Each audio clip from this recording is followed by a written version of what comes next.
యుద్ధంలో దేవతలను ఓడించిన గరుడు.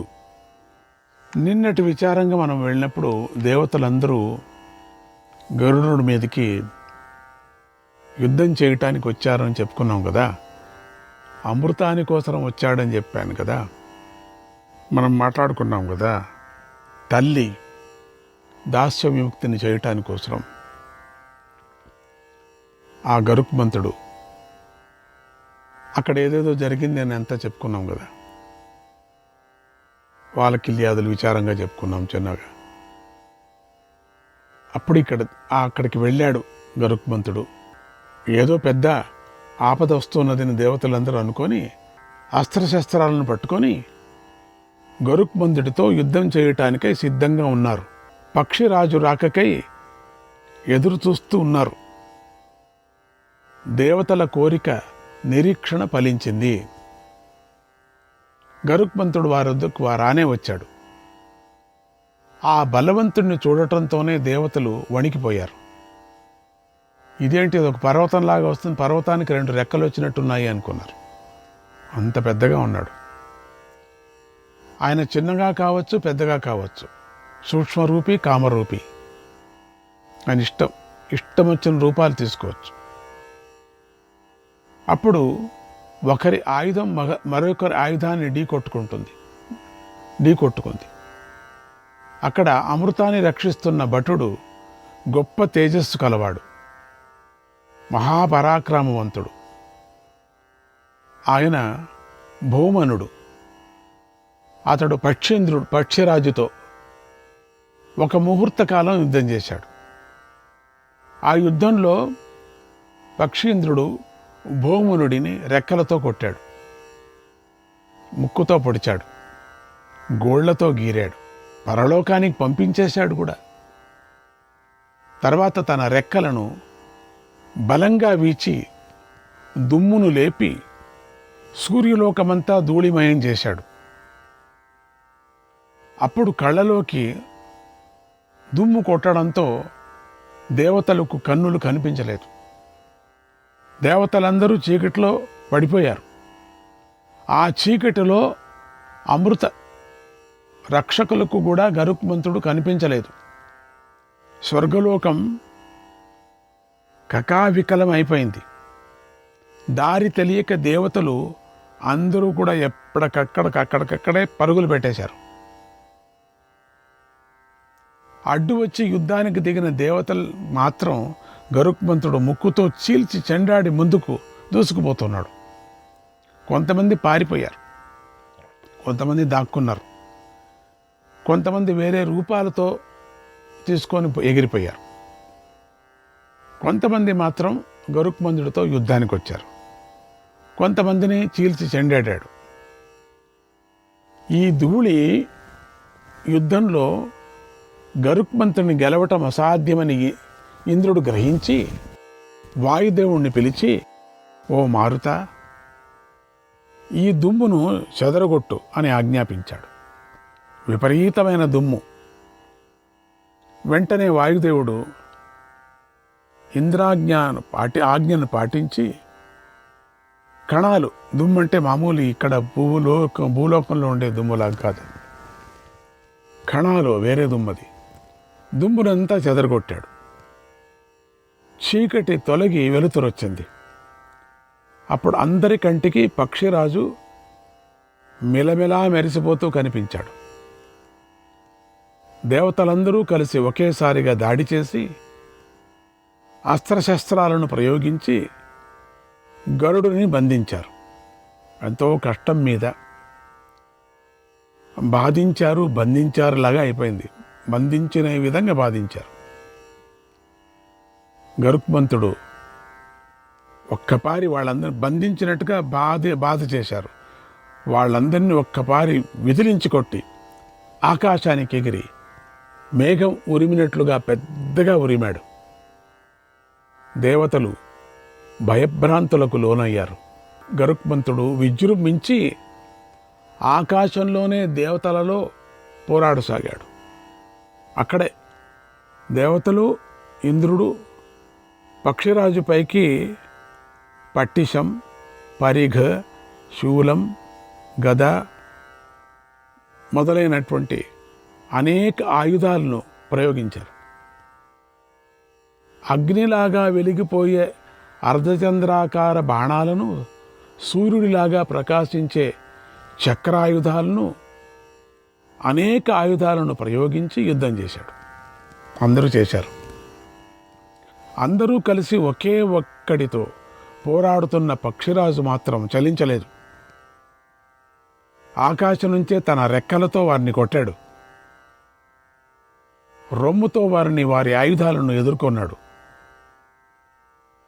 ఆ విజృంభణకు దేవతలు చెల్లాచెదురైపోయారు. వారి శరీరాలు రక్తసిక్తాలైపోయి అందరికి కూడా వారు భయంతో అటు ఇటు పరుగులు తీశారు. దేవతలందరూ కూడా ఇంకా సాధ్యం కాదు ఈ యుద్ధం అనుకున్నారు. అక్కడ సాధ్యులు, గంధర్వులు తూర్పు దిక్కుకు పారిపోయారు. ఒక్కొక్కరు అటు ఇటు. వసువులు, రుద్రులు దక్షిణ దిక్కుకు పారిపోయారు దిశకు. ఆదిత్యులు పడమటి దిశకు, అశ్విని దేవతలు ఉత్తర దిక్కుకు పారిపోయారు. గరుత్మంతుడి భీకర పరాక్రమాన్ని తట్టుకోలేక భయపడుతూ మాటిమాటికి గరుడునే చూస్తూ, ఆ గరుత్మంతుడిని చూస్తూ పరుగులు తీశారు. అప్పుడు అశ్వక్రందుడు, రేణుకుడు, తపనుడు, ఉలూకుడు, శ్వసనుడు, ప్రవృజుడు, పులినుడు అనే యక్షులు ముందుకు దూకి ఆకాశానికి ఎగిరి గరుడుతో యుద్ధానికి దిగారు. గరుడు ఒకడే వారినందరినీ గోళ్లతో గోకి, రెక్కలతో కొట్టి, ముక్కుతో పొడిచి, బాధించి ఓడించాడు. అది చూసి యక్షులందరూ ఒక్కసారి వచ్చి ఆ గరుత్మంతుడిని ఎదిరించారు. గరుడు విజృంభించేసరికి వారందరూ రక్తం క్రక్కుకున్నారు కూడా. అందరూ కూడా దేవతలైతేనేమే. ఆకాశంలో మేఘాలు చెల్లాచెదురైపోయాయి. ఆ విధంగా గరుత్మంతుడు అందరినీ ఓడించి, కొంతమందిని సంహరించి అమృత భాండం ఉన్న చోటికి వచ్చాడు. అమృతం చుట్టూ బగబగా వెలిగిపోతున్న అగ్ని వలయాన్ని చూశాడు. ఆ సమయంలో అగ్నికి వాయువు సహాయం చేసి వీచింది. దాంతో మంటలు ఆకాశం అంత ఎత్తుకు, ఇంకొక ఆకాశం, ఎన్ని ఆకాశాలు ఉన్నాయో చెప్పలేమండి. ఇక ఆకాశం అంత ఎత్తు కంటే ఇంకే ఆకాశమో తెలియదు. దేవలోకం ఎత్తుకు ఎదిగాయి, ఎగిసిపడ్డాయి. మహావేగశాలి అయినటువంటి గరుత్మంతుడు దీన్ని చూసి 8,000 ముఖాలను కల్పించుకొని అనేక నదుల వద్దకు వెళ్ళి నీటిని పీల్చేసుకొని శీఘ్రంగా అమృతం వద్దకు వచ్చేశాడు. తన ముఖంలోని నీటిని ఆ మంటల మీద పోసి మంటలను ఆర్పేశాడు. అగ్ని చల్లారిపోయింది. ఎంతసేపు ఆయన నోరు అటువంటిది. వెంటనే గరుత్మంతుడు తన శరీరాన్ని కుంచింపజేసుకున్నాడు. బంగారు రంగు గల ఆ గరుత్మంతుడు అమృతం ఉన్న ప్రదేశంలోకి వేగంగా అడుగుపెట్టాడు. ఇంత చేసుకొని వెళ్ళిపోయాడు పిట్టలాగా. ఆ అమృతం వద్ద ఒక చక్రం అతి వేగంగా గిర్రును తిరుగుతోంది. ఇంకొకటి రక్షణ ఉంది అక్కడ. దాని కొనలు చాలా పదునుగా ఉంటాయి. అది అగ్నిలాగా, సూర్యుడిలాగా కాంతులతో వెలిగిపోతుంది. అమృతానికి రక్షణ ఉండాలని దేవతలంతా అటువంటి భయంకరమైన చక్రాన్ని నిర్మించి అక్కడ ఉంచారు. అమృతాన్ని దొంగిలించాలని వచ్చే వారికి అది ముక్కలు ముక్కలు చేసేస్తుంది. ఇంతకన్నా ముందు చాలామంది వచ్చారు, పోయారు అందరూ కూడా. ఆ అద్భుతమైన చక్రాన్ని గరుత్మంతుడు ఆకాశం నుండి చూశాడు. సూక్ష్మ శరీరాన్ని ధరించి ఆ చక్రంలోని ఆకుల మధ్యలోకి దూరిపోయాడు. ఆకుల మధ్యలో దూరిపోయారు, పదునైనటువంటి ఆకుల మధ్యలో. దానిలాగానే తిరిగాడు. అయితే దేవతలు ఇక్కడ పటిష్టమైన ఇంకొక ఏర్పాటు చేశారు. అదేమిటంటే చక్రం క్రింద 2 పాములను రక్షణగా ఉంచారు. వాటి నాలుకలు విద్యుల్లతలాగా మెరుస్తూ ఉన్నాయి. సాధారణమైన పాములు కాదవి. అవి మండుతున్న అగ్నుల్లాగా ఉన్నాయి. వాటి కళ్ళు విషాన్ని క్రక్కుతూ భయంకరంగా ఉన్నాయి. అవి అతి కోపంతో ముందుకు వేగంగా దూకుతూ కదులుతున్నాయి. అటువంటి సర్పాలు రెప్పవాల్చకుండా అమృతాన్ని కాపాడుతున్నాయి. వాటిలో ఏ ఒక్కదాని చూపు పడినా చాలు భస్మమైపోతారు. గరుత్మంతుడు ఆ పాముల తత్వాన్ని అవగతం చేసుకున్నాడు. తెలిసిపోయింది, పాముల యొక్క రూపం అంతా తెలిసింది. ఇదే సంగతి అనుకున్నాడు. వాళ్ళ కళ్ళలో దుమ్ము కొట్టాడు.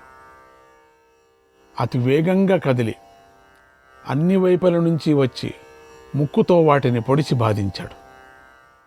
ఆకాశం నుండి రువ్వున క్రిందకొచ్చి ఆ సర్పాలను పట్టుకొని 2 ముక్కలు చేసేశాడు. అంత భయంకరమైన ఆకారంతో వచ్చాడు. మరింత వేగంగా వచ్చి అమృత పాత్రను పైకెత్తి పట్టుకొని యంత్రాన్ని బ్రద్దలు కొట్టేసి గాల్లోకి రయ్యమని ఎగిరిపోయాడు. అంతే. ఆ చక్రాన్ని కూడా తుండరించేశాడు.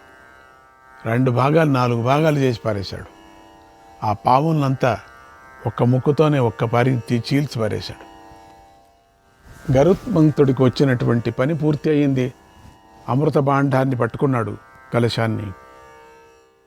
సంతోషం. వెళుతున్నాడు పైన. లక్ష్యం సిద్ధించింది. అయినా గరుడు అమృతం మీద ఆశపడలేదు. ఇంత దగ్గర అమృత కలశాన్ని పట్టుకున్నప్పటికీ గరుత్మంతుడికి ఆశ కలగలేదు. చేతిలోనే అమృతం ఉన్న ఒక్క చుక్క కూడా తాగలేదు. ఏమాత్రము అలసట పొందకుండా అక్కడి నుండి బయలుదేరాడు. ఎందుకంటే అమ్మ మీద అంత ప్రేమ. అమ్మను తప్పించాలా, దాస్యముక్తిని చేయాలా, ఇదంతా కూడా శ్రీ మహావిష్ణువు ఒక కంట కనిపెడుతూ ఉన్నాడు. గరుత్మంతుడికి ఆశ లేకపోవటాన్ని చూసి చాలా సంతోషించాడు. ఆకాశంలో గరుత్మంతుడు ఎదుడు ప్రత్యక్షమయ్యాడు. అతడు చేసిన పనికి మురిసిపోయి, ఓ గరుడా, నీకు వరం ఇవ్వాలనుకుంటున్నాను, కోరుకో అన్నాడు. అప్పుడు గరుత్మంతుడు, దేవా, నేను మీ ధ్వజం మీద ఉంటాను. అమృతం త్రాగకపోయినా నాకు ముసలితనము మరణము రాకూడదు అని కోరాడు. విష్ణుమూర్తికి చాలా ఆనందమైంది. చాలా అద్భుతమైనటువంటి ఒక స్తుతిని, పాటను కూడా పాడారు. వీలు పడితే తర్వాత నేను పాడుకుంటాను భజనలో తర్వాత. విష్ణుమూర్తి తథాస్తోనే వరాలు ఇవ్వగలిగానే గరుడు ఇలా అన్నాడు, భవతేపి వరం దద్యాం, భవతేపి వరం దద్యాం, వృణోతు భగవానపి తం వవ్రేవాఘనం విష్ణు గరుత్మంతం మహాబలం. దేవా, నేను కూడా నీకు వరమివ్వాలని అనుకుంటున్నాను, కోరుకోండి అని అనగానే విష్ణుమూర్తి, ఓ గరుడా, నువ్వు నాకెప్పుడు వాహనంగా ఉండు అని కోరాడు. ఇద్దరికీ బలిభాగం చూడండి. ఆ వరమే ఇది, ఈ వరమే అది. తర్వాత మహావిష్ణువు ధ్వజంలో ఉంటానని చెప్పాడు కదా, అందుకని వాహనంగా ఉండు అని వరం కోరాడు. మహావిష్ణువు దగ్గర ఏముందండి. తర్వాత మహావిష్ణువు తన ధ్వజంలో గరుడుకి కూడా స్థానం ఇచ్చాడు. గరుత్మంతుడు విష్ణువుకు నమస్కారం చేసి వాయువేగంతో ముందుకు వెళ్ళిపోతుంటే అమృతాన్ని దొంగలించుకొని పోతున్నాడని ఇంద్రుడికి మహాకోపం వచ్చింది. అందరితో వదలలేదు ఇంద్రుడు. గరుత్మంతుడిపైకి అమోఘమైన ప్రభావం గల వజ్రాయుధాన్ని ప్రయోగించాడు. ఇంకది కొనాయి ఆయుధం. అది వజ్రాయుధం ఎదురు రావటంతోనే ఎదురు వచ్చేసింది. అది గరుత్మంతుడు ఠక్కున ఆగిపోయి ఇంద్రుడితో నవ్వుతూ ఇలా అన్నాడు, ఓ దేవేంద్ర, ఈ వజ్రాయుధం దదీచి మహర్షి యొక్క వెన్నెముకతో తయారైంది. అందుచేత దీనిని అవమానిస్తే ఆ మహర్షిని అవమానించినట్లు అవుతుంది. కనుక ఆ మహర్షి మీద గౌరవంతో ఒక్క ఈకను మాత్రమే నీకు ఇస్తున్నాను. ఈ ఈకను కూడా నువ్వు ఏమీ చేయలేవు. దీని అంతాన్ని కూడా నువ్వు తెలుసుకోలేవు. ఎందుకంటే నీ శక్తి ఇంతే. వజ్రాయుధంతో నువ్వు నన్ను కొట్టడం వల్ల నా శరీరానికి కించెత్తు కూడా బాధ కలగదు, తెలుసుకో అని పక్షీంద్రుడు దేవేంద్రుడితో పలికి ఒక ఈకను విడిచిపెట్టాడు.